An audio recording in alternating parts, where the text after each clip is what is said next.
Welcome, everyone, to What the Force. I'm Marie-Claire Gould, your host, and today we are going to be talking about the famous quote, Maul is Sisyphus.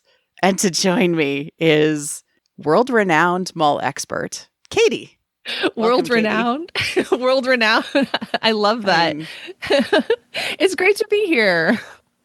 We are going to be covering, of course, Maul Shadow Lord, so we are doing this Power of Myth and Symbolism episode in anticipation of Maul Shadow Lord coming out. So if things change drastically in Maul Shadow Lord, pardon us, we are very point in timing this, look into the meta and the mythic motifs of Maul. However, based on Maul is Sisyphus, we don't actually expect a lot to change. And so we want to talk about that myth. We want to talk about Maul. We want to talk about why is Maul important.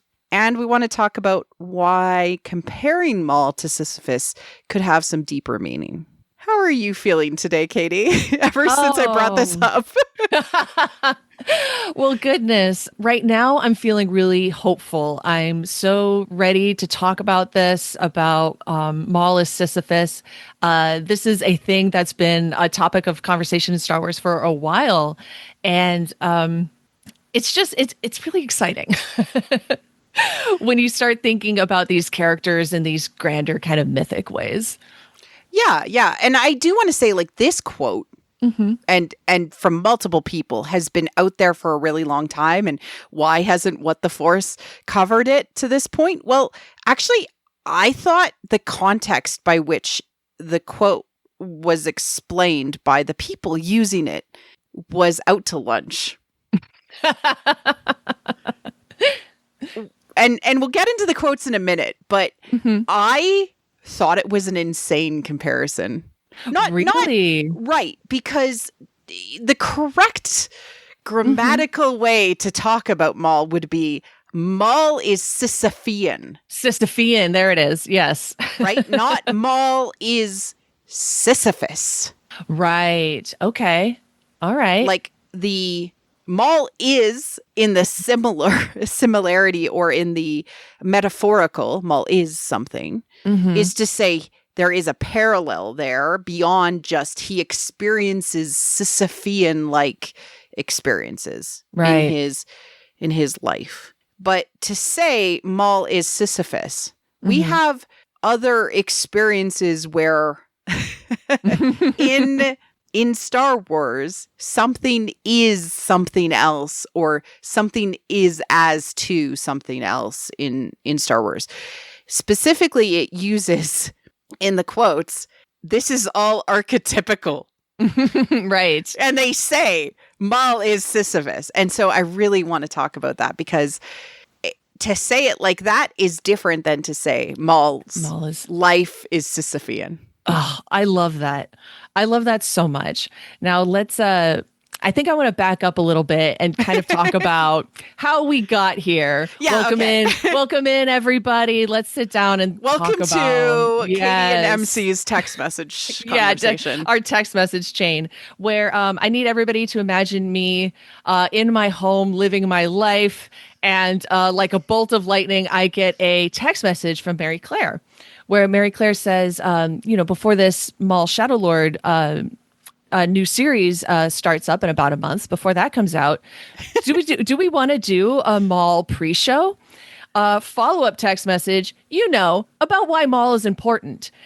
I look at this message, why Maul is important, and I have my immediate knee-jerk reaction is wow, a bold assumption to say Maul is important. Okay.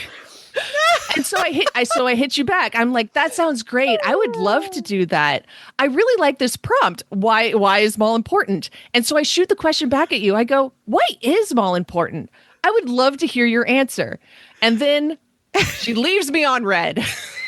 I'm so sorry. No, it's fine. It's really funny. It's so funny. It's mean because you're now your brain is on overdrive because you're like, oh no, why is Maul? And the little hamster in the wheel is going on overdrive. You have completely like now that you have like tossed that question out there, I'm now searching for a solution. I need the answer to this question. Why is Maul important? Why is Maul important? Is Maul important? Oh my gosh. And again, because you have not provided me with the answer, I'd have to go, sorry. no, you're fine. You're fine. I love you. I love you. You're fine. You have no idea that I have been like pushed into madness and like that you got my gears turning. And like this was a week of my life, Mary Claire. I'm so sorry. Okay. What's it? I just got really busy with work. That's and like, so valid. That's so valid. I say this with love and not an ounce of like anger. Like, why didn't you message me back? Like, that's not what this is. I know. Promise. It's just really like, I sometimes don't realize like what I do. Like even with podcasts, like sometimes I'm like, I've released this idea out in the world and somebody's like, oh, by the way, you saved my life. And I'm like, amazing. What? Oh, okay. No, or you saved me from despair, or you introduced hope back into my life, or you made me think about this thing in this new way. Like the most recent example I can think of is after the Maul panel, somebody was like, your conversations about Ahsoka and the underworld made me understand the grief I was experiencing for years after my mother's death. And I'm like, oh my God. Wow. Like what a compliment. No, words like truly are powerful. They are. And even like a text message where an unanswered text will spark so much. But yeah, okay. Yeah. I mean, nobody goes to the mall anymore. Nobody's shopping at the mall anymore. So why are malls important? So again, this framing of this question, you have to understand where I am in my life right now, where this new Darth Maul animated series is coming out. And in preparation of that, I have been doing a huge Maul reread, like everything. I'm rereading everything. I've gotten up to Twilight of the Apprentice. So I've made it to 2016. I've been reading and watching everything chronologically, starting in 1999. I've made it up to 2016. I'm up to I would say that justifiably you are the world's biggest Maul scholar. Oh, thank you. Yeah. I have my PhD in Maul studies. More like most Reds. Maul scholar. Like the content is so like the text. It's a rich tapestry of text of I don't even know how to describe it because it has like truly been like a 25-year journey of my life where the Phantom Menace movie comes out and I'm 12 years old and it just like boom lights up something in my brain and I'm like I need to know everything about all of this and like every year a new Darth Maul comic would come out, a new book about him. Like people think that Darth Maul just like died at the end of Phantom Menace and then didn't come back until the Clone Wars animated series. And I'm like, what are you talking? And I'll just like drop a giant stack of books on their desk and I say, you got some reading to do. This is why I'm so excited to cover Maul Shadow Lord with you because there are going to be things that other people who are doing this show will know that only you will know. Oh, that's so kind of you to say. And the people who run Wikipedia. That too. Those two people. Yeah, the people who have read the sacred Jedi texts. Exactly. Well, the secret Maul texts. And so, like, going through all of this, like all of the old Maul content, it has really strongly reminded me that Maul's stories end one of two ways: alone or dead. That's it. Well, so there are some exceptions, and it happens between the year 2012 and 2013, where all of his stories end with him with Savage, and they're usually victorious, right? They've usually like just killed a Jedi, or they've just beat up some crime lord and took all of his stuff.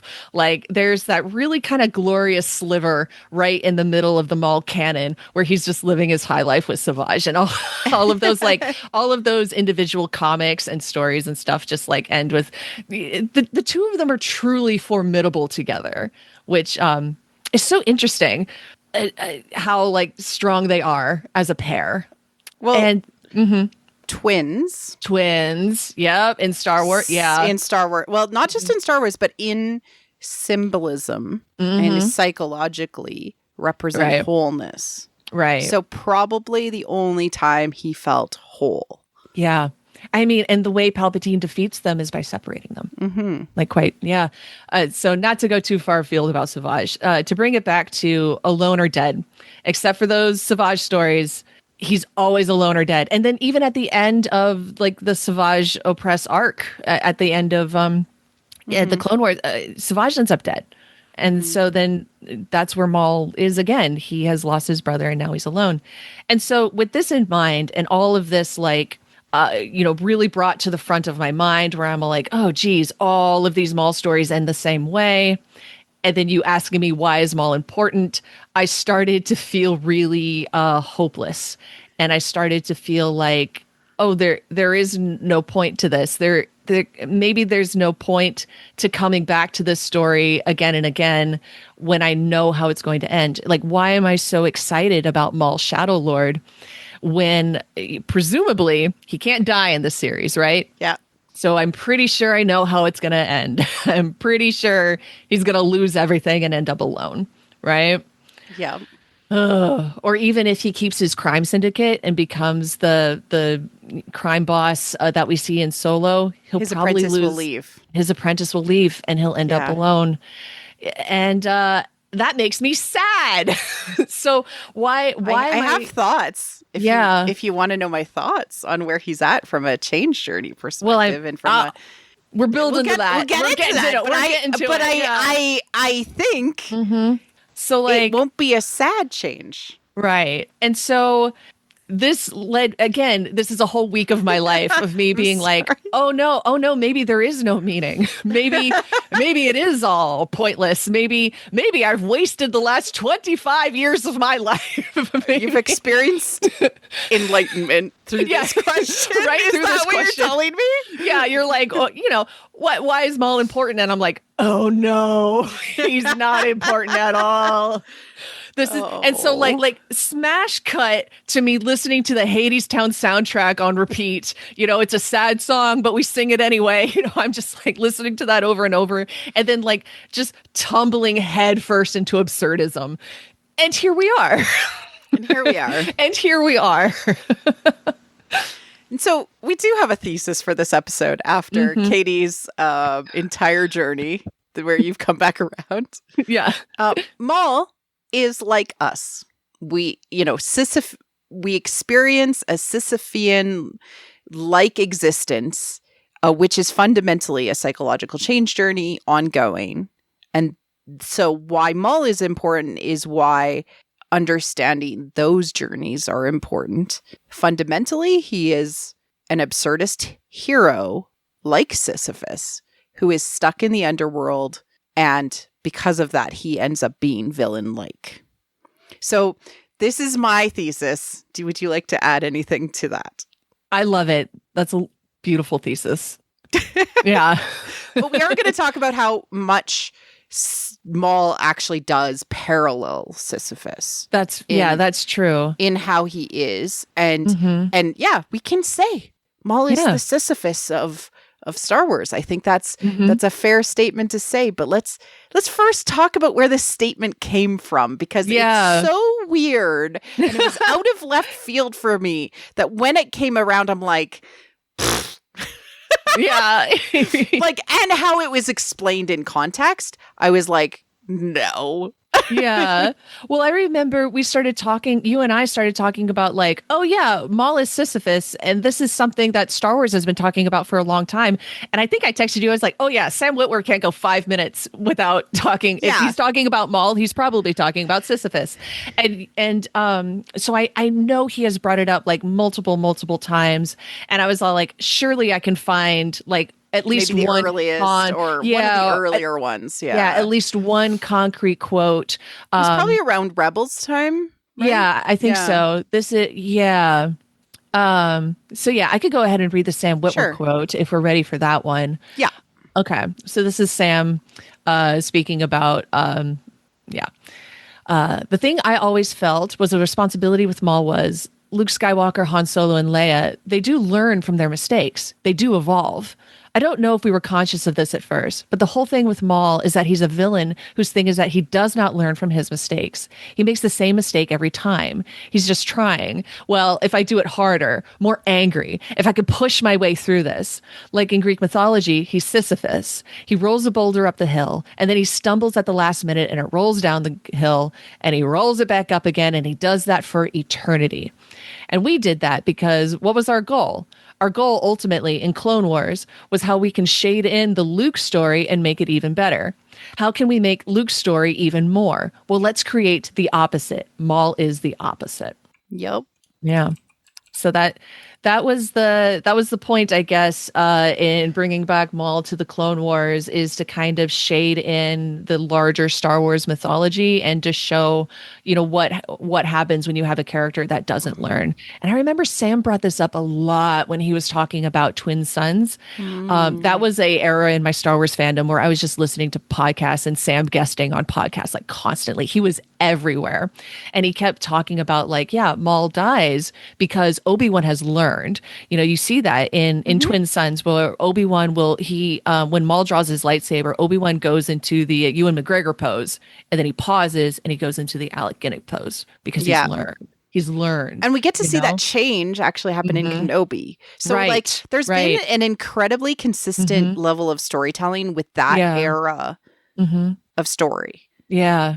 Okay. And so the idea is that, everybody else learns, but Maul never learns. And that was a quote that I couldn't really disagree with, but I remember just being so frustrated by, because I was like, well, if we have this character who never learns, again, what's the point? Why am I here? Why do I keep coming back to this story if this guy is never going to learn? And I did kind of ultimately arrive at the conclusion that this guy might never learn, but with each of these stories, he is a little different. He does change with each of these, every single Maul book and comic I've read, he's never been quite the same.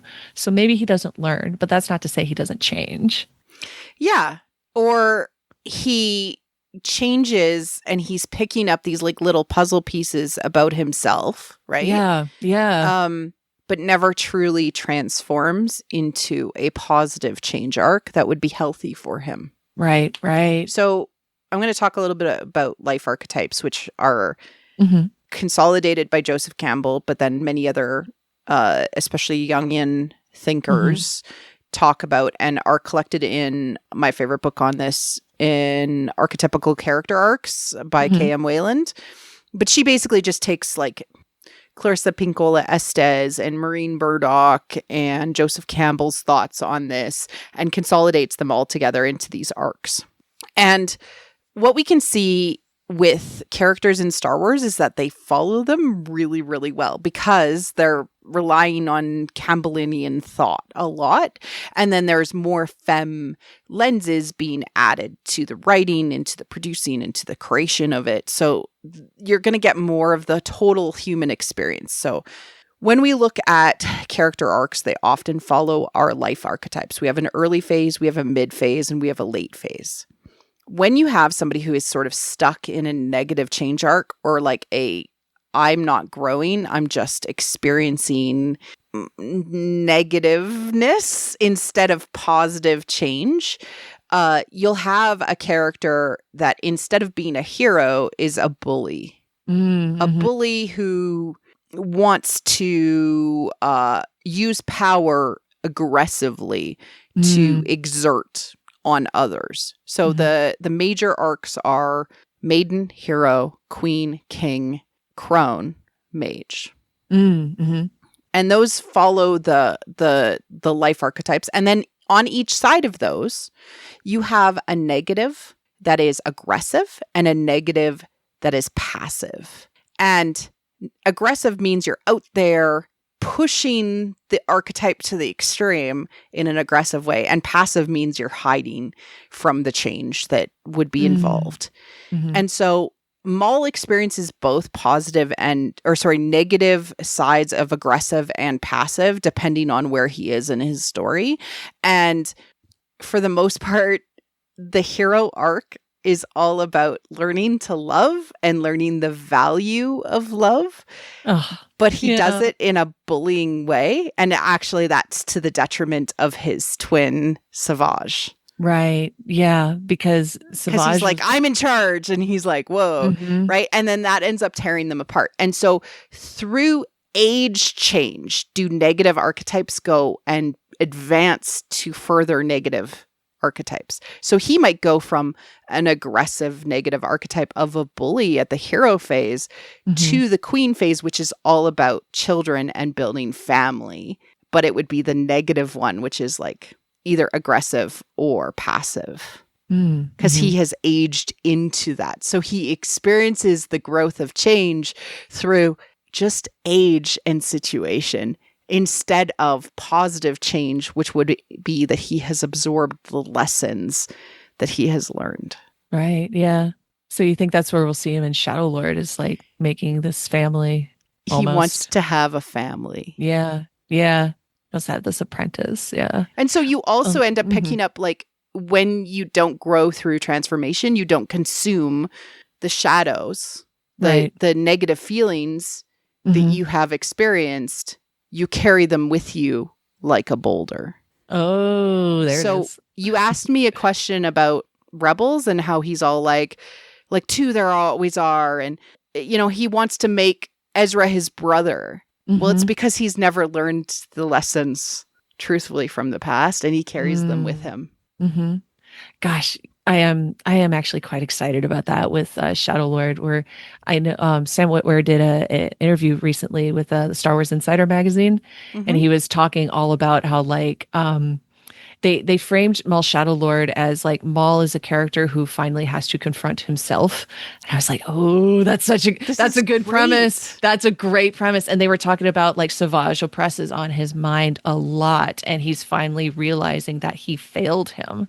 Ooh. Now is that like a consumption of like the shadow, and like that would be I recognize that I have failed this. That I failed. Yeah. Well, and a lot of what Sam talks about in the I say Sam like we're best friends. Like Mr. Witwer. Mr. Witwer. Excuse you. Mr. Witwer. What Mr. Witwer talks about a lot in that interview is that Maul he makes it sound like Maul is learning, where Maul realizes that he made a mistake with Ahsoka, and that he needs to be able to say his message in a way that people can hear. Where he's like, we need to fight this empire.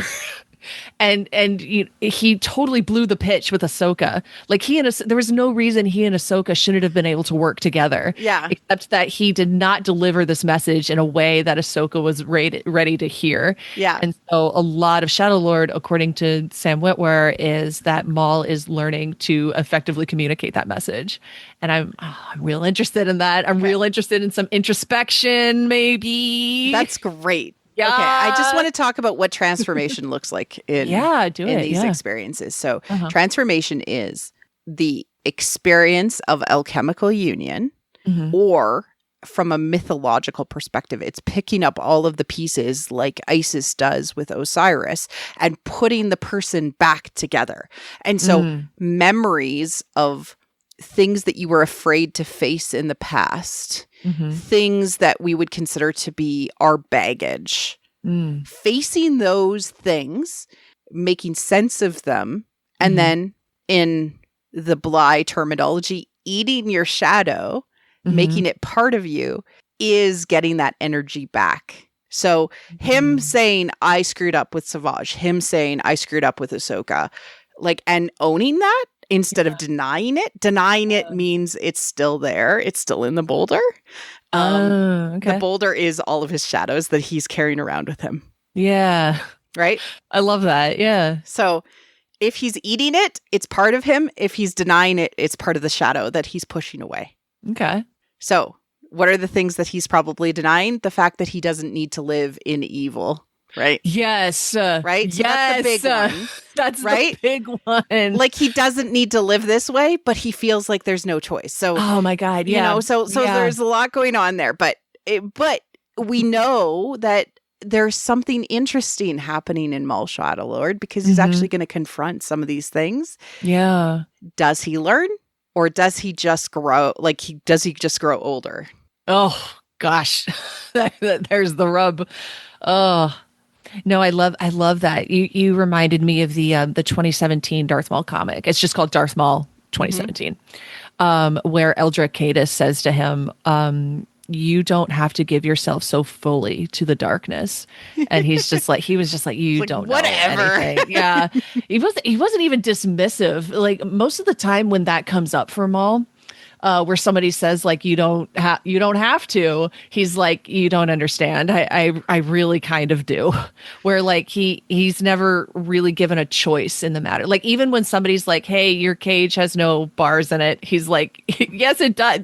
There's bars all around me. he does so the best trapped. mime impression. Yeah, right. Yeah. Right. Like there's never been bars. Those bars are all psychological. And he's like, no, you don't understand. You don't understand. And that's part of the tragedy, right? Tragedy is important for us to pay attention to, right? But I do think that there's something really interesting happening with this lens of Maul is Sisyphus. Yeah. Yeah.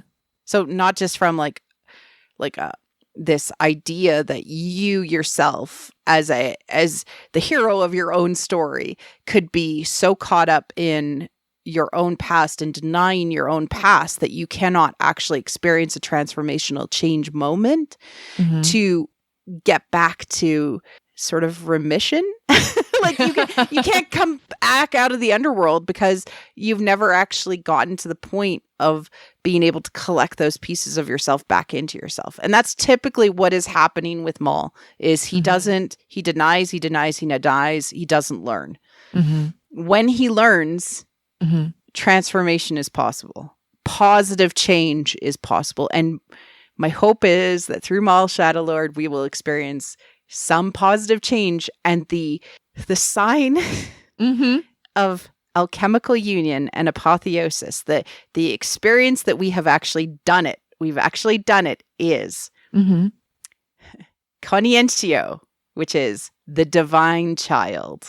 Oh. Which is you produce a child that lives past you. Yeah.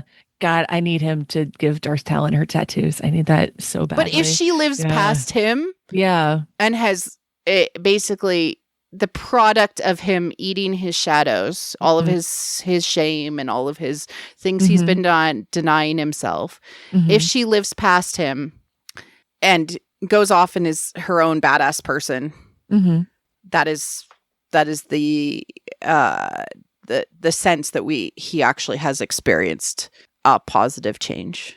Would you say he did that at the end of Twin Sons? Because Ezra lived past him. Ezra literally took the Night Brother and flew off with it, and then like continued to use the Night Brother, his ship, the Night Brother.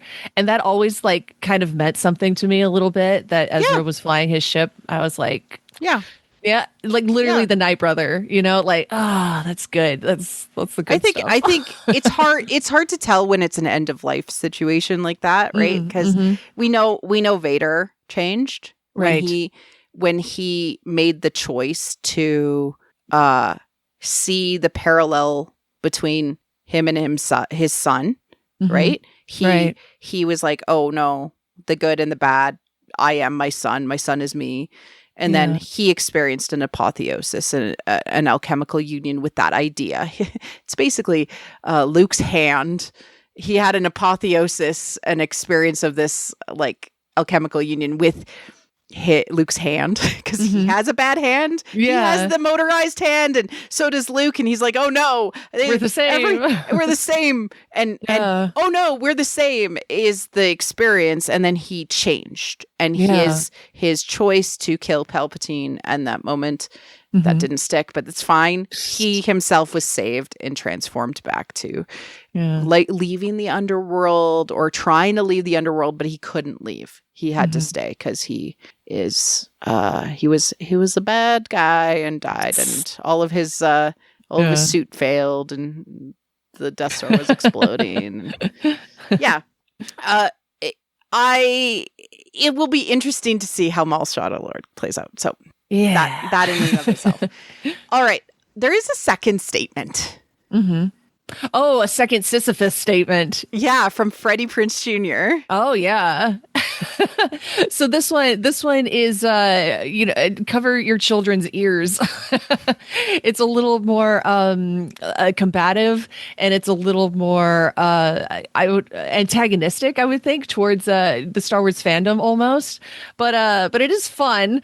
And it does use some expletives, and I'm going to go ahead and use some expletives. There's a couple F-bombs in here. Should I use the F-bombs, or should I just say F? F. Just say F? Okay, I can do that. All right, here we are. Okay, here's a quote from Freddie Prinze Jr. about Maul as Sisyphus. He says, "These are archetypal characters. These are George Lucas's words. There is no Jack Bauer in Star Wars. That doesn't exist. It's not Han Solo. Han Solo's a reluctant hero. That's an archetype. Darth Maul, who everyone wants to win, and he's everyone's favorite because he looks sick and he's great in the video games. F you guys. He's Sisyphus. He is born to fail. Learn your Greek mythology like, I don't know, George effing Lucas did. He's cursed to roll a boulder up the hill, only to have it roll to the bottom again every single time for eternity. That is Darth Maul's quest. He's in on the joke, you guys. He knows it. He's just cursed to live that life." Thanks, Freddie. Thanks, Freddie. No, I mean, and he gets like really, really annoyed with Star Wars fans because he has seen through the eyes of the creator, Dave and George, that there is larger things at play behind the scenes and larger conversations. The fact that he quotes George. Yeah. Means the fact that he's like, this is what George said. Yeah. This is what George said. So this Maul is Sisyphus is not from Sam Witwer. It's not from Freddie Prinze Jr. It's from George Lucas. I think so. That made me go, wait, what? They're not out to lunch. They got it from the source. Yeah, but it also makes me think that maybe they aren't actually understanding the full context of what Maul is Sisyphus means. And maybe. So perfect for What the Force to explain what other people might be thinking, or at least from a collective unconscious perspective, what that means. Right, yeah. How do you feel about the fact that George said this? Well, maybe not that Maul never learns, because I don't know that George would have ever said that about anybody. Oh, sure. How do I feel about George Lucas saying that Maul is Sisyphus? I feel like, well, he's only Sisyphus because you said so. Like, you made him this way. You made him this way. This is on you. He can be anyone you want him to be. I think this would be a good place to talk about kind of the context in which Darth Maul's stories are written, you know? Okay. Like from like a meta perspective. So lots of authors, lots of comic book writers, lots of, novel writers have gotten to play around with Maul. Oh, Dave Filoni has gotten to play around with Maul for animated series. There have been lots of authors who have come and been able to put their little spin on Maul, but they're not really allowed to have his stories end differently. His stories always have to end one way, and that's because that comes from the top. Before Disney, purchased Star Wars, this was a mandate that came from George Lucas himself, and I know this because of like interviews with these authors. Jude Watson, who people might remember, wrote like the Jedi Quest books back in the day. Also wrote the Jedi Apprentice series that I was like obsessed with when I was 12. She also wrote the journal, the Darth Maul journal, like our seminal Darth Maul text, except for the Phantom Menace movie itself. Our like very first Darth Maul text was the Darth Maul journal from 1999. And she was asked to write this. People have to understand that Jude Watson wasn't like, hey, George Lucas, I'd like to write a story about Darth Maul. It's the other way around. These authors are contracted to write these stories, where George or some representative of George will be like, hey, I have an idea. You be the one to flesh it out and give us an actual book, comic, whatever, for us to publish, And usually there's guidelines. Like with There's Ahsoka, always guidelines. You can't do certain things with Ahsoka. Yeah. Ever.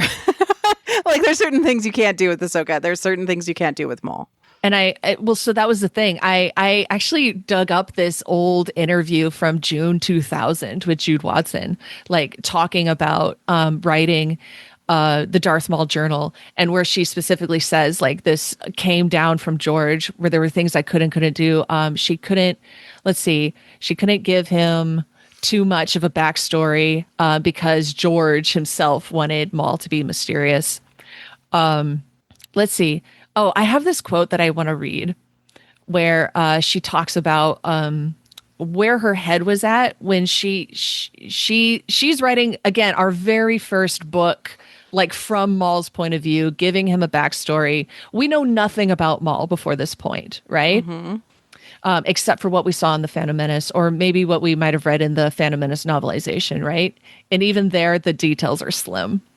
And she was very conscious that the first book from Darth Maul's point of view was going to be aimed at children. The Darth Maul journal, yeah, it's a young reader book. Again, I was 12, so I was like, perfect. This is for me. And I think I've talked about this before, where the Darth Maul journal was like such an awakening for me. That was when reading that book is like when I truly fell in love with Darth Maul, where I was like, I get this guy. He gave me language for like, oh, maybe the way I'm being raised isn't right. Maybe, maybe there's a reason this guy turned out that way. And maybe there's a reason I feel so angry inside all the time. Right. That book really gave me that language for it. And so here's a quote from Jude Watson that really threw me for a loop. She says, since the book was directed at younger readers, we all recognized certain dangers. We wanted to show some scenes from Maul's childhood, but it had to be clear that the early deprivation and abuse in his childhood was not an excuse for his turn to the dark side. Every being has choices. Also, Darth Maul was a big hit as a character. We didn't want to glorify evil, and we had to present it realistically to some extent. He works so well in the film because he doesn't have a backstory. So for me, the challenge was to keep the mystery while highlighting the events of his background. I think one important element of his character added to the journal was his vanity, or maybe grandiosity is a better word. And for him to have an innate disregard for life, now you have a totally despicable character. So to that end, even though the reader has traveled with his character and seen things from his perspective, they are still extremely glad when he dies. I really wanted the reader to get that all right feeling when he finally goes down. The extinction of evil should always be deeply satisfying. Now that... Reading that as an adult, I had not read this interview when I was a child. And reading that as an adult really made me go, oh no.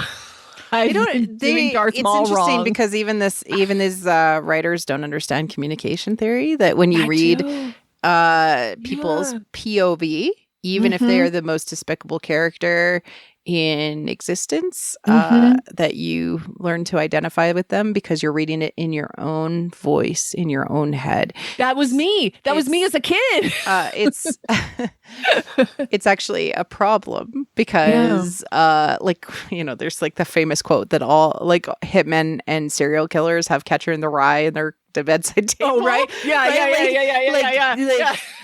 Like that sort of thing. Like it's just, we as good people see shadows in characters and go, oh, that identification with that shadow is something that is human. Yes.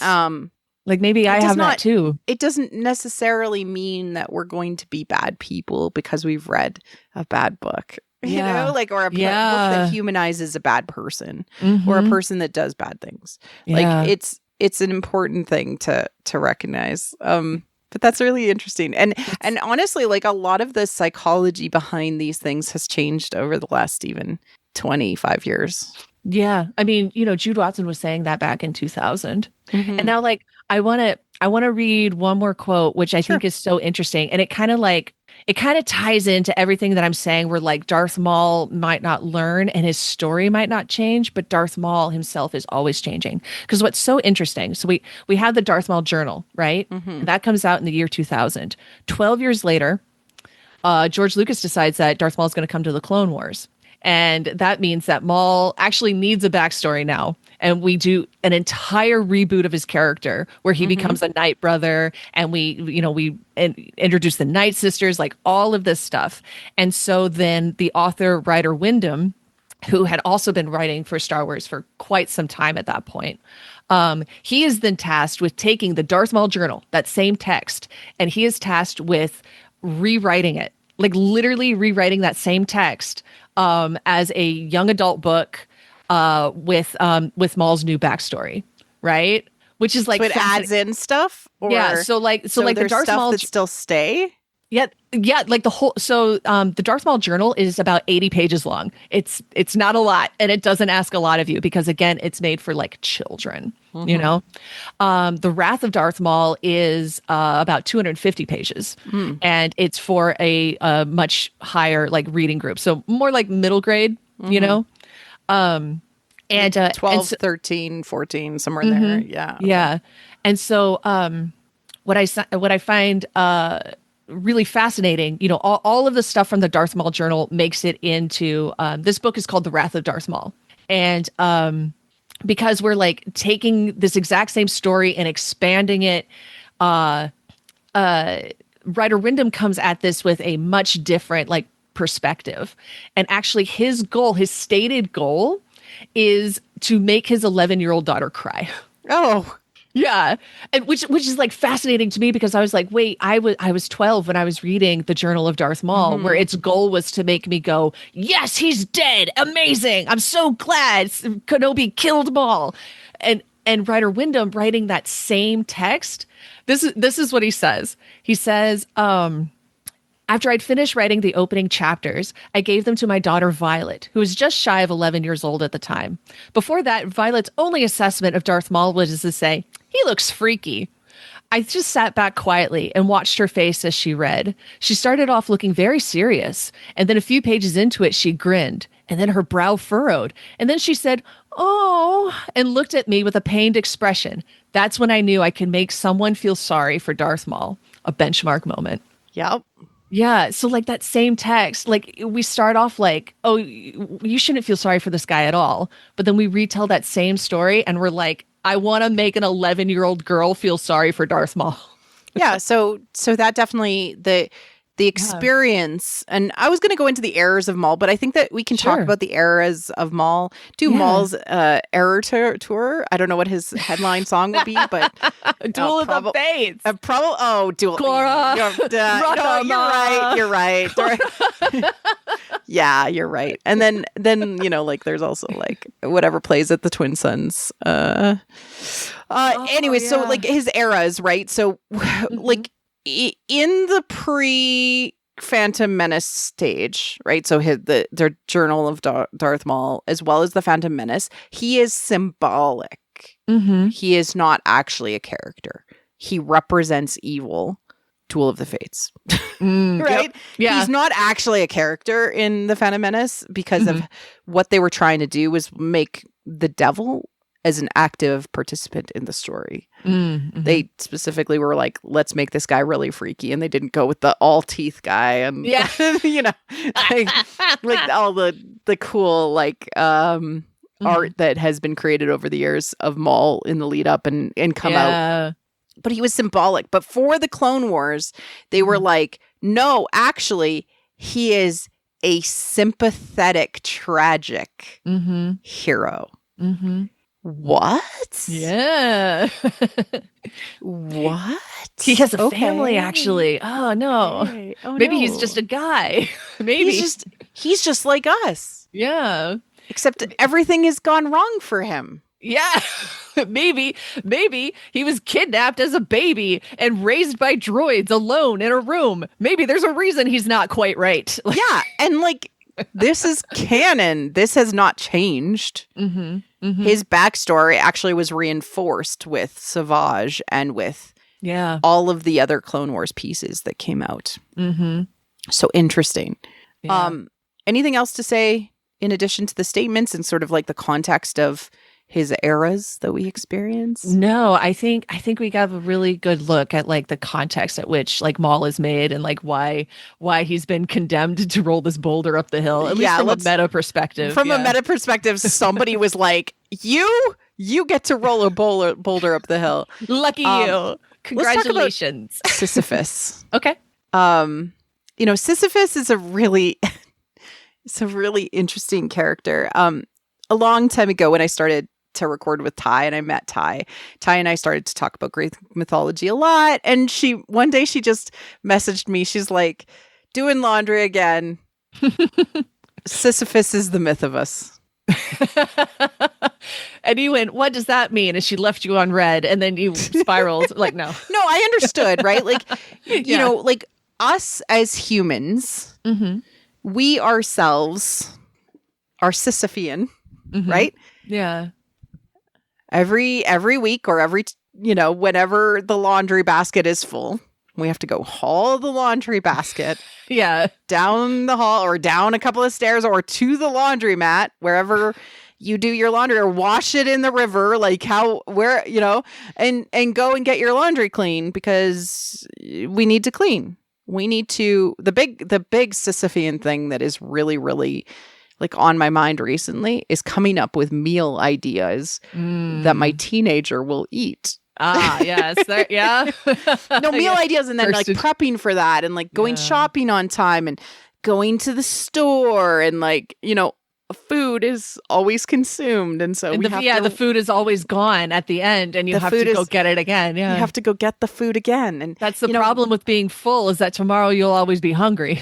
Exactly. Yeah. Like, and you have to go to work and every Monday, and some people get the Sunday night scaries because they have to go to work and do the thing. And, or you have to go and get your car filled up with gas.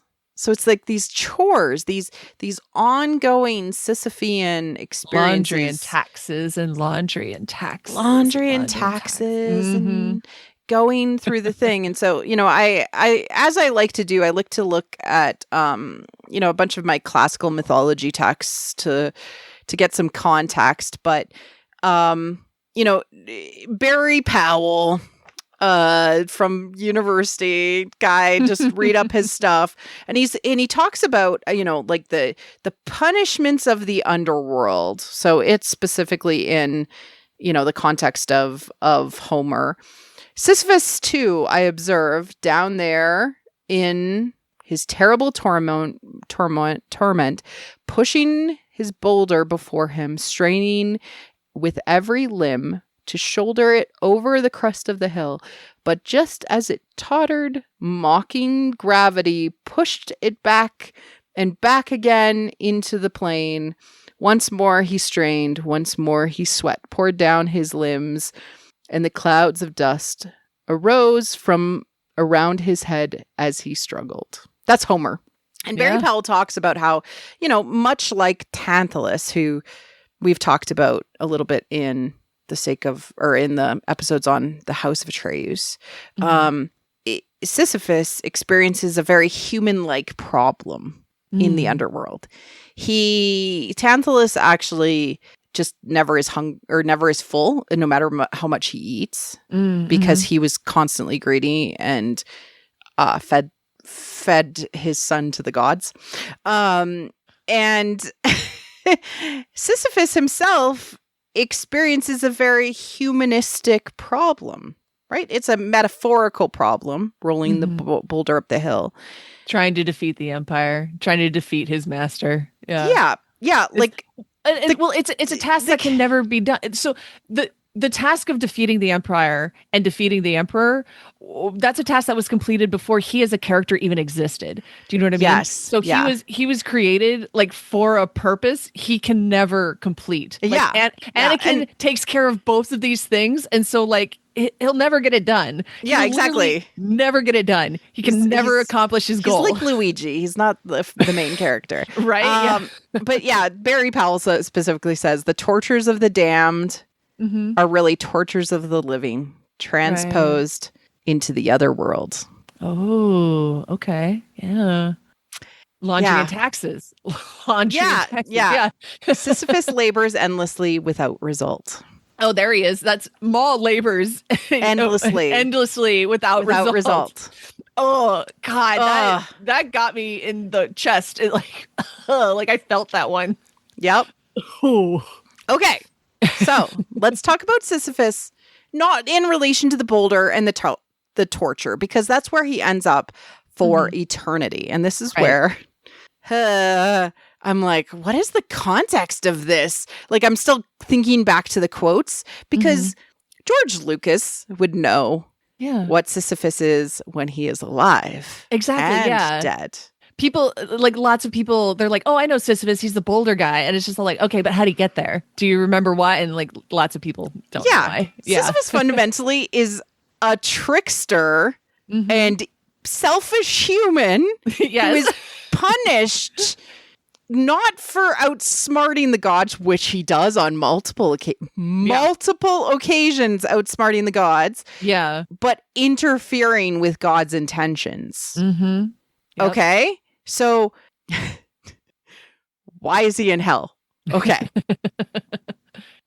There's a couple of tales about him being ultra smart. Like, there's a guy who wants to steal all of his cattle because he is the king of Corinth or Ephyria, in ancient Greece. So he's the king of Corinth. Now we know Corinth, but it was called Ephyria back then. And Autocleus wanted to steal all of his cattle. And so what he did was he hooved all of the cattle with Autocleus stole these or stole them on the like the shoes of all the cattle, or on the inscribed on the words of the cattle, so that like it literally led the cattle where they were run off to. He could follow them. He followed them, and then he got the them. cattle. Okay. Yeah. But I'm going to read from specifically Morford and Laridan, who will talk about more about him. So, Sisyphus aroused the anger of Zeus by telling the river god Aeopus that Zeus had carried off his daughter Aegea. Zeus then sent Death to carry Sisyphus off. Sisyphus chained Death, and so long that he was bound that no mortals could die. Even Ares, as Ares freed Death and Sisyphus was handed over to Death, he went to the underworld, but he instructed his wife to not let his body be customarily cremated or buried, so that he could complain to Persephone and Hades that I'm summarizing a little bit, but he could complain to Persephone and say Hades that Merope didn't do her wifely duties, so he returns and just lives out the rest of his life. It's like, hey, she didn't take care of my body properly. Let me go back up and take care of that, or yell at her. And Persephone's like, oh, that sounds legit. Go right ahead. Like, and he's the one who told her not to do that. So yeah, he's tricking the gods so that he can go back up and live his life again. Yeah. And so just the quote here, it was the revelation of Zeus's secret that he was punished in the underworld by having to roll the huge rock up the hill, only to have it rolled down again. Therefore, Sisyphus is a combination of heroic and folk tale elements in his legend. He is the founder of a city, of games, of rituals, of honor of the gods, but he is also a trickster, a peer of master thieves, Autocleus, as well as a deceiver of Death himself. So it's I think that in the Greek world, people would be like, deceiving the gods is kind of cool. Yeah, it's like getting away with based. It's right? Like king behavior.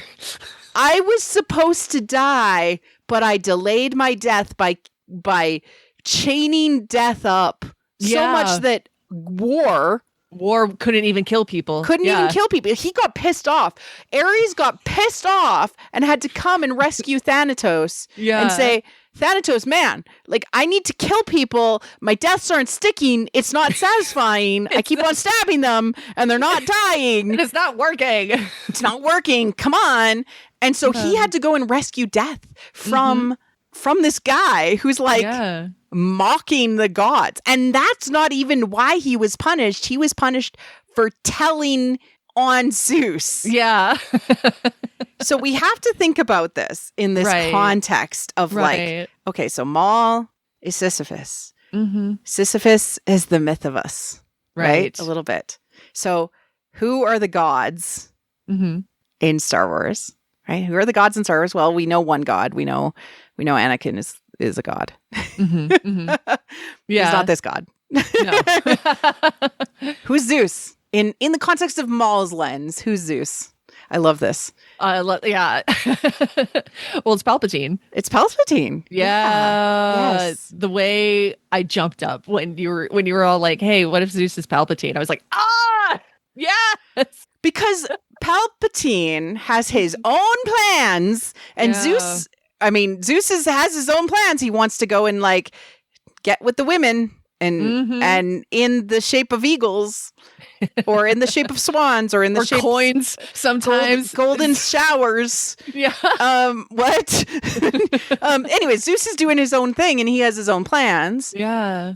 Palpatine has his own plans. And in the Clone Wars, we specifically see Maul is getting in the way of his plans. Yeah.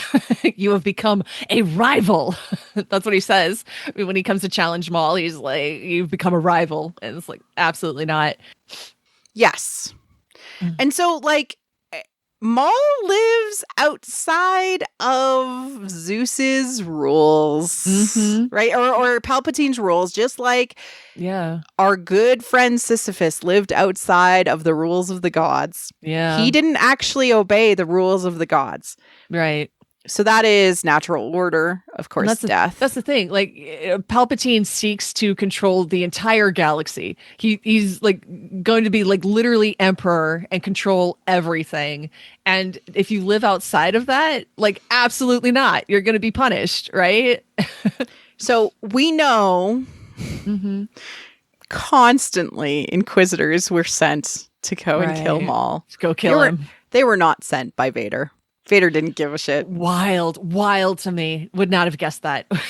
Wouldn't have guessed that at all. They're not sent by Vader. Vader doesn't give a shit about Maul. Yeah. They were sent by Palpatine. Yeah, Palpatine wants him dead. Like, it's quite literally like Death trying to kill Sisyphus and Sisyphus chaining up Death. I have a quote for you. Okay, I love it.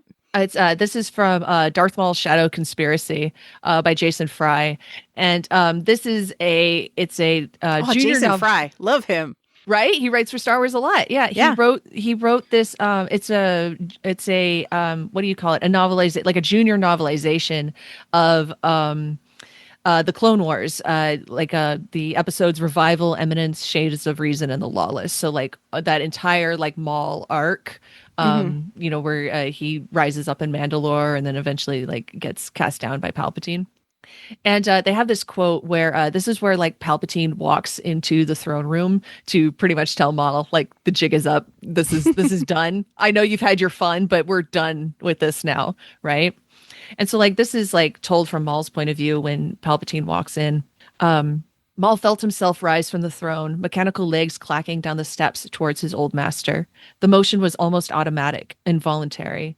Maul's earliest memories were of that hooded figure, his tests, his teachings, and also his torments. He had been Maul's father, his protector, his torturer. He had been everything. And I just like, right? And I feel like, Palpatine defined the entire universe, and he seeks to define the entire universe, to be emperor. And I think that is so personal and direct with Maul. And that's almost like those are the gods, like, to me, when I conceptualize it, it's all like they define the universe, and it doesn't matter how clever you are. It doesn't matter if you're the strongest Greek hero. Doesn't matter if you're the cleverest Greek hero. Doesn't matter if you're Orpheus and you sing a song real pretty. You're the best lute player humanity has got. You cannot defy the gods. Yeah. You cannot. Right? You can avoid them for a while, but eventually they will get you. Yeah, they're going to get you. They're going to get you. Yeah. And just that quote, he was everything. Mm-hmm.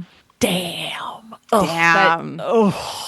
Again, it just like got me right in the chest. And I do want to talk about like the trickster nature of Maul, because he is, especially in Rebels, they point out how much he basically tricks Ezra.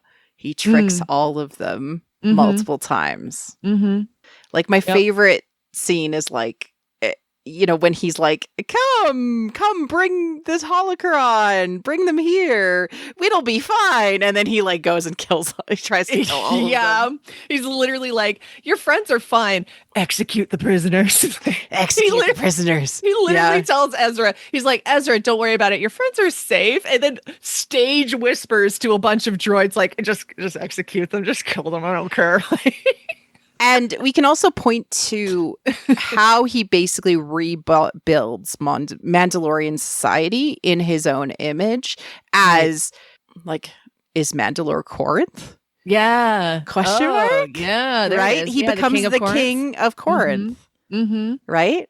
King behavior. Yeah. Big king behavior, right? So he is absolutely in this, like, experience of him being in charge of an entire society, but yet he defies God in getting killed. Instead, Savage is sacrificed, right, for this. He lives, but he lives now kind of hidden from the gods. Right. He's in the underworld. He is not basically out there in the open, right? Like he's just hiding during this period of time where if we were to like look at when Sisyphus dies, he's taken the underworld, he comes back, right? He makes his resurgence. He's still king of something. Yeah. But I mean, we're going to see him rise to be a Shadow Lord. Exactly. The Shadow Lord is like his like second half of his life where he should have been dead, but he's alive.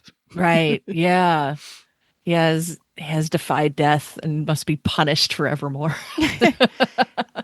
I still don't see the parallel other than the Sisyphean-ness to him pushing a boulder up the hill in his story, other than the fact that he doesn't learn. Right.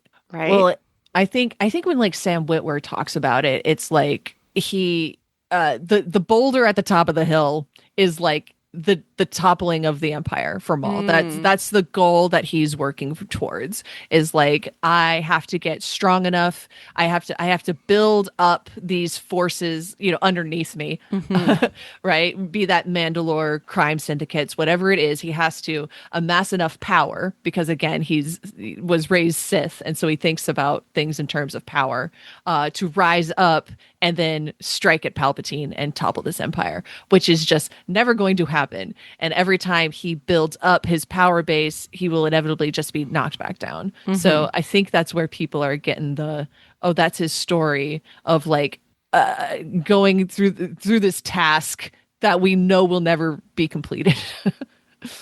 I have an alternative lens. Okay. And this is entirely from a couple of sources, which is modern interpretations and retellings of these classical stories. So Hades Town as a lens, Hades the video game. Right. In Hades the video game, we have Sisyphus. And you meet him on your journey in Tartarus. And he's sitting there with the giant boulder next to him. And Boldy is his best friend. Oh, okay. Boldy. Boldy is his best friend. And actually, Boldy, you end up getting like a little miniature boulder trinket that so can help cute. you as your pet rock. Your pet rock. Your pet rock. And basically, if you use it, it will squish all the enemies in a plane of field and do like a whole bunch of damage. Right. It's cool. Anyways, but what I love about this is that it is absolutely in the lens of Camus' lens that we must imagine Sisyphus is happy. We must we must imagine Sisyphus is happy. Yeah. Because he has found they basically took Camus, like what you called fan fiction of Sisyphus's experience, right? This idea that Sisyphus has somehow found meaning in his activity, that he has something to do. And that he has time as he walks down the hill after the boulder to experience sort of a breath of fresh air. Of life. Yeah. Of life. He has. Yeah, and then he goes and does it again. He can admire the sky. He has a life in between the boulder getting to the top and falling back down again. Yeah. And his decision to turn back around, that's a life, Yeah. So we're referencing, of course, Albert Camus, who is, of course, talking about absurdism. Mm-hmm. But fundamentally, it's about enlightenment. Yeah. Right? This, for more context, this is the reason we're here. The reason we're talking about this guy is, again, because Mary Claire left me on red. And again, in that week of my life where I'm trying to figure out why Maul is important and if he's Sisyphus and he never learns, what's the point? I knew the quote, "One must imagine Sisyphus happy." I had heard that quote before, but I didn't know the context. So I was like, okay, I guess I got to read this essay written by a 20th century French philosopher. This is my life now. This is where I am. And this is how I ended up falling like head first into absurdism, where absurdism like posits that the universe is chaotic and searching for meaning within the chaos is absurd. There's you will never find meaning inside the chaos. Which I think is so fascinating. Again, it's like Everything Everywhere All at Once, where we talked about the laundry and taxes of laundry and taxes. It just all goes around and around, and there's no meaning in it. Like, of course, until the end of the movie, where they discover that the meaning is choosing to be together. Right? Yeah. That's that movie. Life has no inherent meaning or determined meaning, but striving for purpose, or from a Joseph Campbell perspective, finding your journey, your path. Your path is triumph. So just living that path is a triumph. Just living your life. So like Campbell says, it is the greatest pleasure of your lifetime to live your own life. Yeah. Yeah. When he had that quote where he said that, basically it was like the journey, not the destination. And he just said, that's not bad. That's not bad. That's not bad. I just remember him like smiling at the camera and being all like, it's not bad. Like, to live one's life, to be able to live your own life on your terms is not bad. Yeah. And so like that's what Albert Camus is saying is it's not the fact that he has to continuously roll up the ball up the hill, but it's the fact that he has time between the ball rolls or the boulder rolls that he can just breathe. Yeah. And he can also find meaning in the purpose that it leads him to the change. So that's one lens, one big lens that we are going to be looking at this. Right. And then the other lens is that I talked a little bit about Jung. I talked about a little bit about how the boulder represents these things that Maul and Sisyphus are pushing away from themselves. Like Maul, it's the anger. Right? It's the doubling down of the anger to try and get to his end goal that is this boulder, the shadow that he is not dealing with. But from a Jungian perspective, it is that he is not dealing with these things. Sisyphus never dealt with these things. So that's the symbolism that these are playing around with.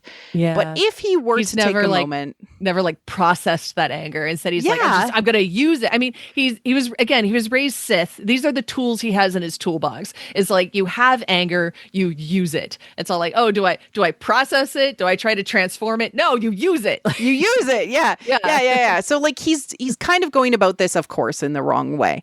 Yeah.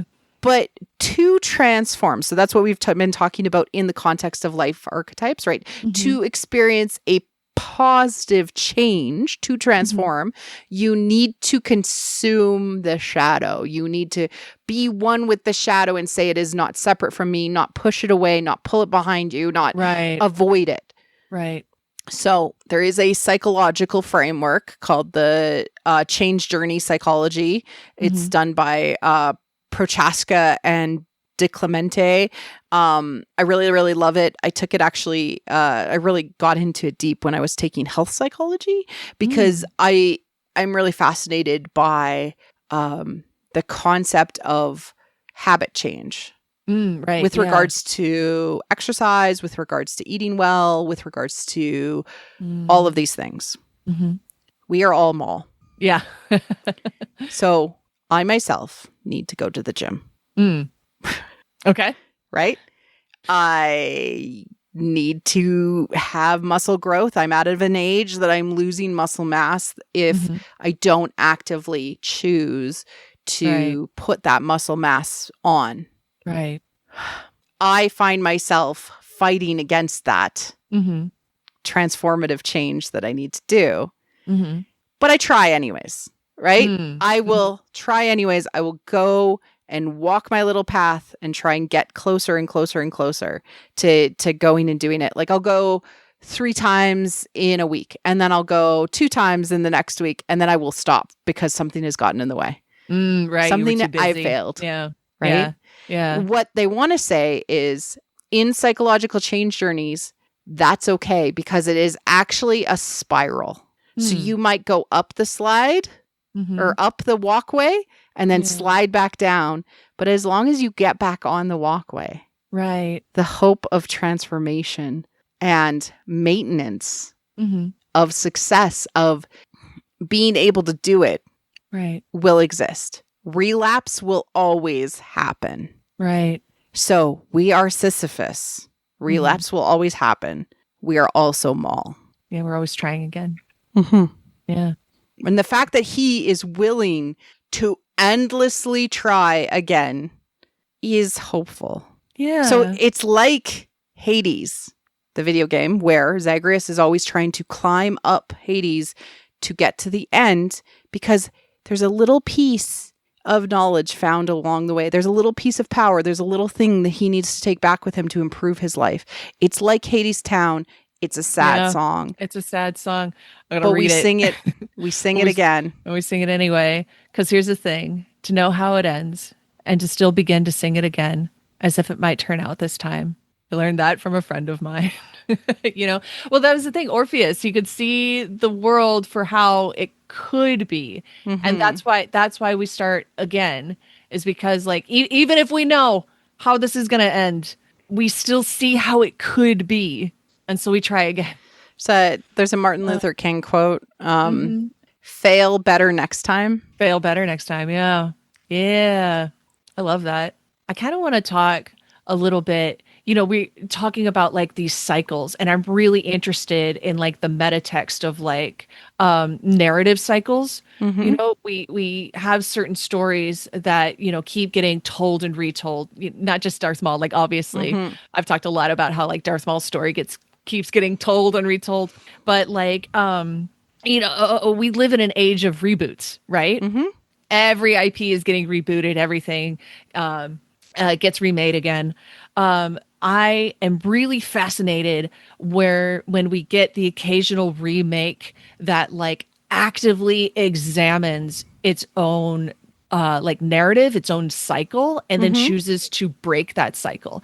And I'm not talking about like your Lilo and Stitches, like the live action Lilo and Stitch, where everything is exactly the same. And then in the last 5 minutes, we decide, oh no, Nani isn't going to keep parental rights of Lilo, as she's just going to go off to college. Like, I'm not talking about that. I'm not talking about our last 5 minutes of the movie. We're going to like try to shock the audience by changing the ending. No, I'm talking about like, we're going to meaningfully examine this text and examine the cycle we're stuck in and then choose to break it. So I'm thinking about like our Evangelions. I don't know if that hits with you, if you have any idea what I'm talking about. Oh, like my yeah. Like, late 90s for me. Well, Yeah, so okay. Yeah. With Evangelion, there was the manga, the anime, the movie, and then they called them the rebuilds, which was a series of 4 movies, and all of these retell the same tale. Like, but by the time we get to the very last of the rebuilds, the author is like literally like smashing down the fourth wall and being like, why am I trapped? Why am I retelling this? Why am I in this cycle? Why am I in this cycle? Like one of the last scenes in that last movie takes place in the studio where they made the anime. Like he literally has like, I'm an absurdist hero. I'm stuck in a Sisyphean loop. Oh my God. Precisely. Yeah. And by the end of it, he chooses to break the cycle. You know, they literally, like, all the anime characters punch their way out of the show and enter the real world.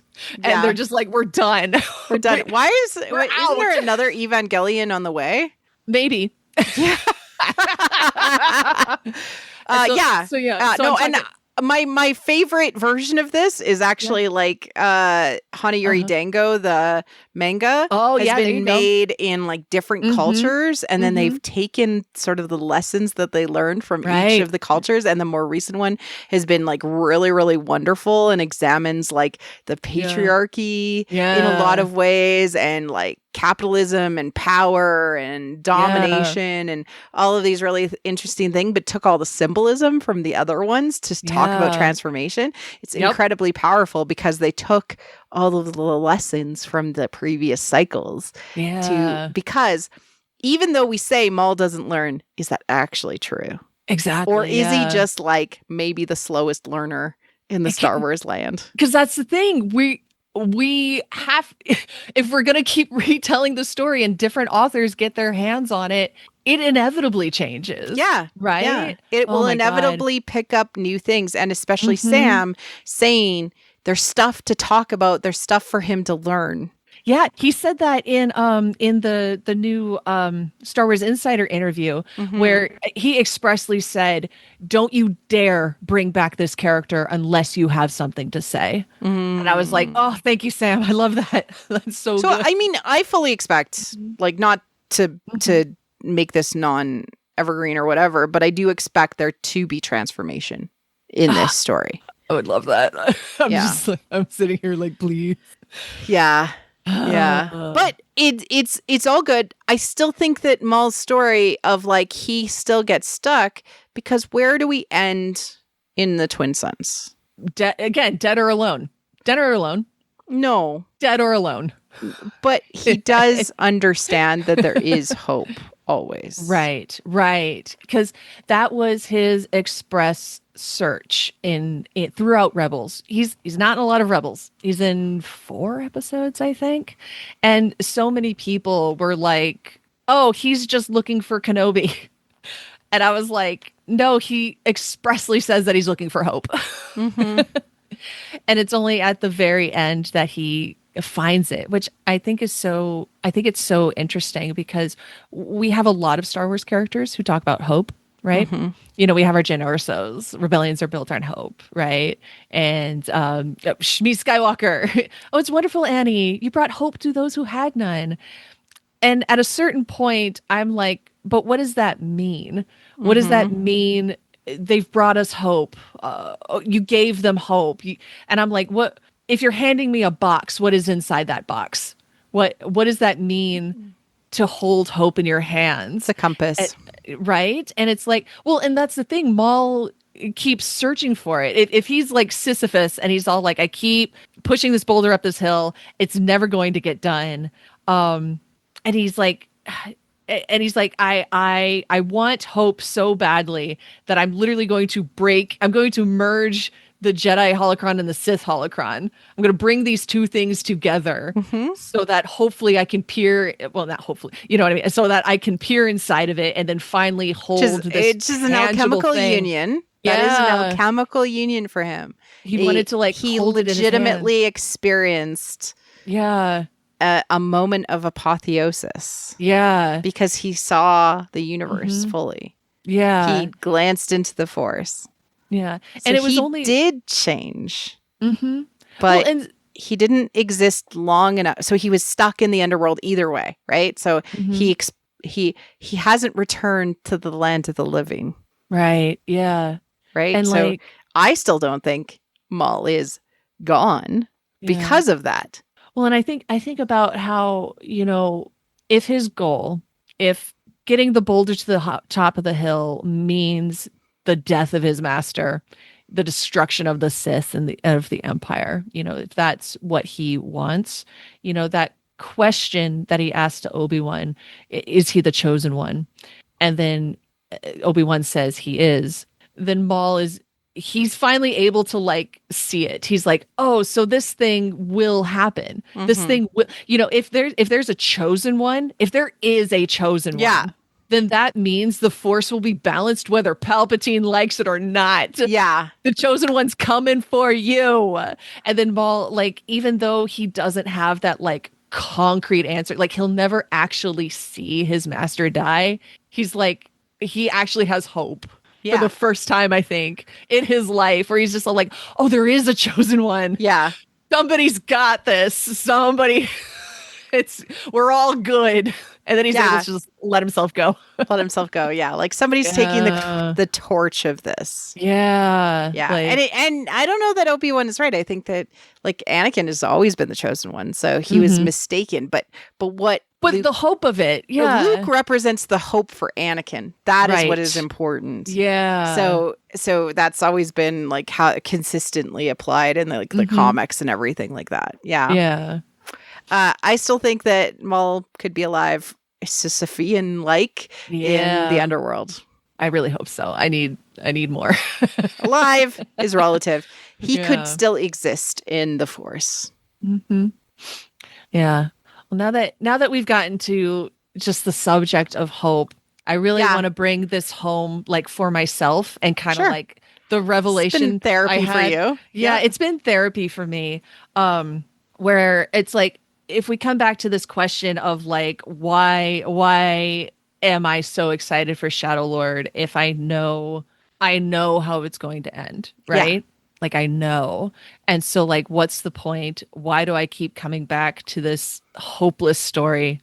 And I really want to read this quote from a book called Hyperbole and a Half by Ali Brosh. And in this chapter is literally called Depression. And Ali talks about her struggle with depression and how she just felt like the universe was an endless expand of nothing, and she recalls this moment of like literally lying on the floor of her kitchen, and it just feeling like I'm never going to feel anything ever again. There's just nothing. So why keep living if the universe is nothing? Mm-hmm. And she looks over and she sees a little dried up piece of corn underneath the fridge. And for some reason, this makes her laugh. And like true actual delight bubbles out of her. And this confuses her. Like she's surprised. And she like describes this whole thing of like, all of a sudden she's like laughing and crying on the floor because she doesn't understand why this piece of corn was so funny. And she's like, she can't even explain it. Like, why is this so funny? And like, why is a dried up piece of corn the thing that finally brings me joy after all of this nothing? And she has this like revelation. And so I'm going to read the quote. She says that, I'll just say this. Nobody can guarantee that it's going to be okay. But, and I don't know if this will be comforting to anybody else, the possibility exists that there's a piece of corn on the floor somewhere that will make you just as confused about why you are laughing as you have ever been about why you are depressed.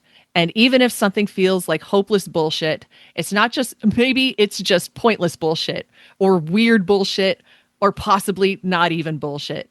Maybe everything isn't hopeless bullshit. I don't know. But when you're concerned that the miserable, boring wasteland in front of you might stretch all the way into forever, not knowing feels strangely hope-like. Mm. And so there's a chance. There's a chance. There's a chance. It's the not knowing that feels hope-like. And it's worth remembering that I don't know the future.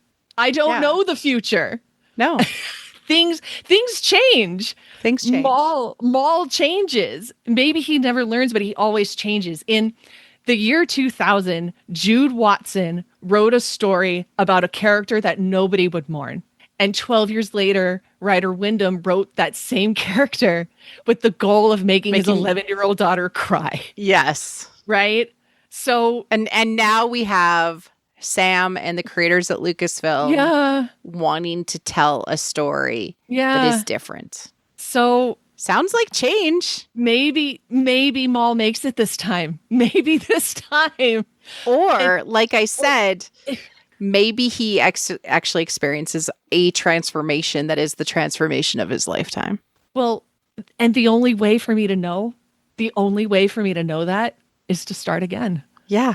It's a sad song. It's a sad song. But we sing it anyway. We sing it anyways. Because it might turn out this time. And really, like, the choice is to continuously look for joy. Right. Continuously try to change. Right? Mm-hmm. Try to change. Go to the gym. Yeah. You failed. That's okay. Forgive yourself. Try again. Well, and then that's the thing. That's the absurdism of it all, where it's all like, maybe it's not all bullshit. Yeah. Maybe. Yeah. Maybe. Yeah. Maybe it's just weird. Maybe it's chaos, but yeah. Gotta try again. Again.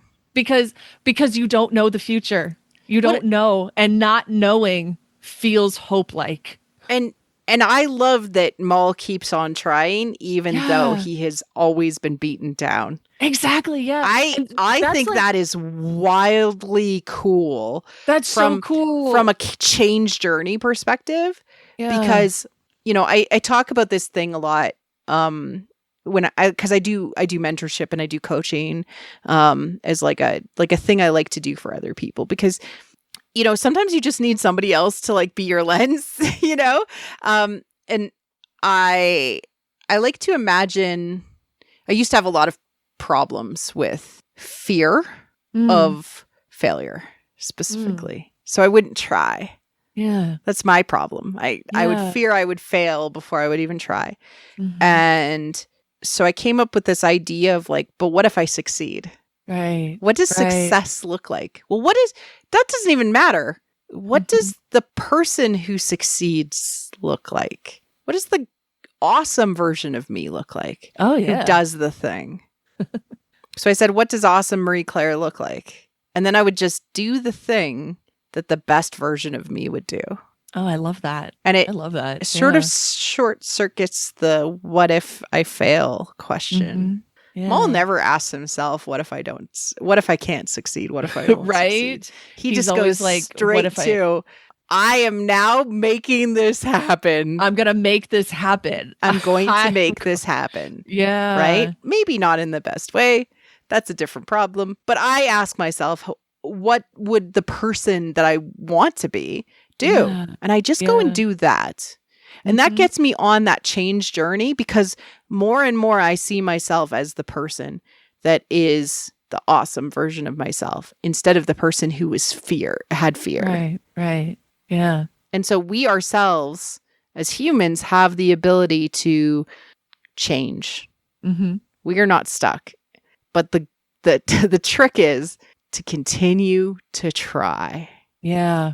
And that is not the tragic archetype that is presented by at least Freddy. Right. Yeah. For a character that doesn't have any hope, he is strangely hope-like. Yeah. Yeah. He's also an absurdist hero. That too. Who is very villain-like. Mm-hmm. He's stuck in the underworld. Like you can't grow if you're constantly stuck in the underworld. We know that from Vader. We know that from Maul. We know that from Palpatine. Mm-hmm. But it doesn't mean that they still don't want to change and to grow and to transform. They absolutely want those things. Right. They want to have this be different. Yeah. Vader seeks out Luke with the hope of change from his environment. Maul seeks out Ezra. Maul seeks out Savage. Maul seeks out potentially other apprenti. Apprenti, multiple. I love that. In the hope of change, because he is also looking to experience the things that are apropos of the phases of life that he's in. So Queen being all about family, building structures and home and things like that, and protecting that family. King being about being a leader. I suspect that's when he's where we see him in Solo. Right. And then, of course, Rebels, he is old master. So he is this crone-like character who is trying to figure out and make sense of death. No, I love that. And it just like, it felt really good for myself to kind of realize like, oh, right, I'm not coming back to this tragedy over and over again because I'm broken. It's because it feels good to hope, you know, because there's always the first 15 minutes where it just feels really good to hope and to not know how it ends. Even if I know how it ends, I don't know how it ends. And even in Star Wars, really is the end really ever the end? That's very true. Because you can tell the story again. Yeah. Yeah. Yeah. Yeah. Well, Katie, this is great. Yeah. I'm not crying. You're crying. How dare you? How dare you? How dare you ask me why is Maul important? Yeah, how dare you say why is Maul important? How dare you just throw that out there and walk away? You just like dropped it on the table, walked away. It was like, good luck with that. Can't believe I did that to you. I'm so sorry. It's fine. Yeah. Well, so to me, Maul is us. That is what the thesis of this has all been. Maul is us. Right. That's Maul why it's important. Us. Yes. Finally, thank God. It's because he's us. I love that there's an answer. Okay. We ourselves are stuck in cycles of our own making. Yeah. Constantly. Yeah. Right? Because our own boulders we carry and push up hills rather than dealing with them. Exactly. Yeah. Because so many people, the fear of, well, what if I try to break out of this situation and then it's worse? You know, so many people would rather stay in the situation they're in, even if the situation they're in is terrible, because the known and familiar is less scary than the unknown, you know, so they won't try to break bad circumstances because it's all like, well, what if it's worse? What if things get worse? And it's all like, it shouldn't stop you from trying. You gotta try. And yeah, I really appreciate the cycles that Sisyphus goes through, because they are like the cycles that we can see all around us: death and life and struggle and rest. Yeah. We see that every day. We struggle all day. Struggle. Everybody struggles. My drama teacher in high school used to say, everybody poops. Right? All right. Yeah. You know, like, you know, everybody experiences hard. Everybody experiences suffering. Everybody experiences grief. Yeah. Everybody. Wasn't that part of the Camus essay where he says, one always finds one's burden again? Yeah. Yeah. But the cycles are good and important to recognize. Yeah. Because rest will come, struggle will come, and that's okay. Yeah. Yeah. Yep. So Maul is us. That's why it's important. That's why it's important. He's always been me. He's always been you. But now he's me too. Yeah. You're not alone. This podcast is about me the entire time. Way cheaper than therapy. Come on. Oh God, yeah. Yeah. Well, I really, really appreciate you, Katie. We're going to have such a good fun time dealing with Maul, Shadow Lord, and deep diving into 2 episodes a week. I'm so excited. I'm so ready for it. And with that, Katie, where can people find you if they are looking for you online in the meantime? Oh gosh, yeah, I'm over on Blue Sky now, at Poe Hot Dameron. That's me. Yay! Yeah. Yep. Mostly talking about Maul. That's pretty much all I talk about over there. A little bit about Bridgerton. We've been talking about Bridgerton on What the Fiction, and you've been joining in the conversation. That's been fun, digging into the fairy tale motifs of Bridgerton. And I know I'm going to absolutely go off when Shadow Lord finally drops. Oh, and the Shadow of Maul comic that's coming out. Oh, yeah. It's going to run March through, I guess, June or something. Yeah. Oh, fun. I'm you just know I'm going to be eating well. Do we know when it's set? It's set right before Shadow Lord, apparently. Okay, so it's like a prequel to Shadow Lord. I have a feeling that it's going to be mostly about the character Brander Lawson. Putting Maul on the cover doesn't trick me anymore. It's not going to be about Maul. It's going to be about Brander Lawson. Okay. But still, I'm excited. It should be fun. It should be fun to dig into this as well with you. Thank you so much for joining me for this. And we will be back soon with more Maul. More Maul. We're going to go to the mall. Malls are cool again. We'll be the mall rats. Thank you, everyone, for listening, and cheers. Thank you for listening to What the Force. I'm Marie-Claire Gould, your host. Our orchestral music is by Christy Carew for What the Force. You can support the show directly on Patreon at patreon.com/whattheforce. We would like to thank all our patrons, especially those who love and are obsessed with What the Force: Christian R., Adrian, Sarah Joy, Scott, John, In Wild Space, Minky Moo, Derek C., How Rude, Christian Luca, Carly Ann, and Scott C. Support the show by wearing the Force with our merch. Like and subscribe on YouTube, or leave a 5-star review on iTunes or other pod apps. It helps people find the show. You can connect with us on Blue Sky at WT Force, What the Force Podcast on Facebook, or on our website at whattheforce.ca, or our Discord. Links are in the liner notes. Feel free to reach out and start a conversation. Cheers.